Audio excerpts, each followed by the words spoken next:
Comme on sait que ceux qui vivent au Gabon, ils sont des moins que rien. Je dis, arrêtons ça également. Aujourd'hui, il y a 3 voies qui sont ouvertes. 3 voies qui sont ouvertes par certains compatriotes. Je ne voulais pas rentrer dans l'angle politique parce qu'on est conscient de ça. Vous savez, ce qui intéresse les gens aujourd'hui, c'est 2016. Hein. Beaucoup de gens, ce qui les intéresse, c'est 2016. Il y a la majorité qui veut soutenir le président de la République, Ali Bongo Ondimba, pour qu'il soit élu. Il y a des mouvements comme nous. Moi, membre du PDG, je vais soutenir Ali Bongo Ondimba pour qu'il soit président. Mais quelle est la voie laissée à certains de nos compatriotes? Je vais vous expliquer. La stratégie n'est pas complexe. Certains d'entre nous sommes convaincus que quelle que soit la façon dont nous sommes constitués en parti politique, on ne pourra pas remporter les élections. Pas parce que, comme on dit, que RTPDG, comme vous avez dit, ou parce qu'il y a de la tricherie. Parce que faire de la politique, c'est compliqué. Parce que chez nous, les fois, on est assis, on est incapable de gérer une femme et des enfants. On est incapable de gérer 10, 15, 20 personnes. Et on ne peut pas, comme ça, s'improviser comme leader politique et parler au nom du peuple gabonais. Les urnes sont là, ils sont pour ça.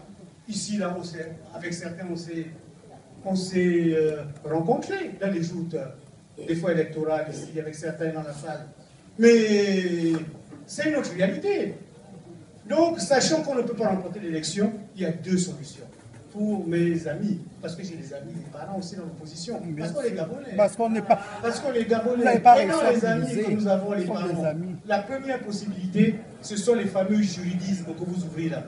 Oui, allons-y chercher l'acte de naissance du président. Allons dire que la Constitution, le vice-président. Oui, allons-y poser. Mais vous croyez que dans la salle, là, ici, sur cette table-là, mais vous savez qu'il y a des juristes éminents. Mais on parle de quoi ici? On va chercher les juridismes là qui vont faire en sorte qu'on puisse poser des faux problèmes où il n'y en a pas. Nous, on dit qu'il n'y a pas de problème. Vous savez, c'est aussi une thérapie de groupe. Hein. On y va si on veut. Deuxièmement, après, puisque ça ne semble pas prospérer, ce qu'on va aller chercher, c'est l'agitation dans la rue, c'est aller chercher le soulèvement, c'est aller chercher la rébellion. Mais attendez, on parle de démocratie. Mais vous savez qu'en Europe, tout à l'heure, quelqu'un voulait l'entrer, vous avez l'avantage d'y vivre. Hein. Mais tous les pays européens sont démocratiques. Même la RDA était démocratique, la République démocratique allemande, c'était l'Allemagne de l'Est. Mais vous croyez que tous les pays qui ont le mot démocratique dans leur nom ont la même définition de la démocratie que vous?